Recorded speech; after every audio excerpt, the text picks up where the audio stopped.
Book of Psalms, chapter 7. This psalm is born out of bitter experience which David had with Cush. Cush is a person and he is one of Saul's spies. And because of David, Cush caused the deaths of many innocent men. In David's life, we can understand that whenever he had a problem, he would run to God. Verses 1 to 8. He says, O Lord my God, in you I put my trust. Save me, deliver me. Enemies are after David and he is in problem, and during problems, first thing he did is examining his own heart. In verse 3, he is saying, if I have sinned, let the enemy persecute me. When we are in problems, first thing we need to do is examine our own heart, not examining the enemy or even examining God by saying, God, why did you allow such thing to happen? But rather let us look into mirror and say, Father, is there something in my life you are talking to me about?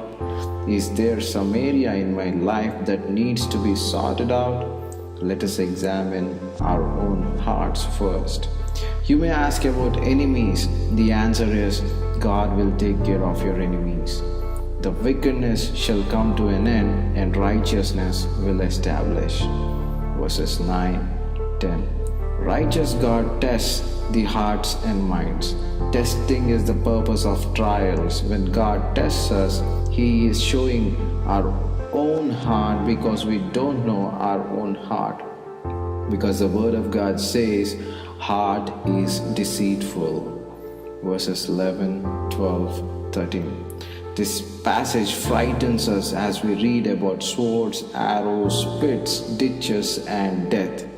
God is angry and is judging sin. David petitions God that he was accused of something he didn't do, and people are lying about David. People also accuse Jesus Christ too for something he never did. So anyone who follows Christ will face persecution. Yet in persecution, David says, examine me, test me. I want to be sure my life is ruled by integrity. Verses 14 to 17. Sin brings its own judgment. When a person conceives sin and reproduces it, he gives birth to a monster. And that monster, known as sin, will one day destroy him.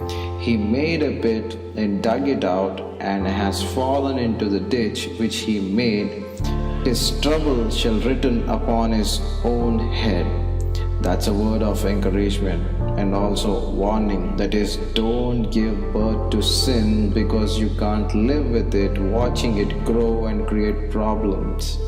Yes, God in His grace, He forgives, but God in His government says we must reap what we sow. Chapter 7 is clear. It says, examine your own heart before examining others.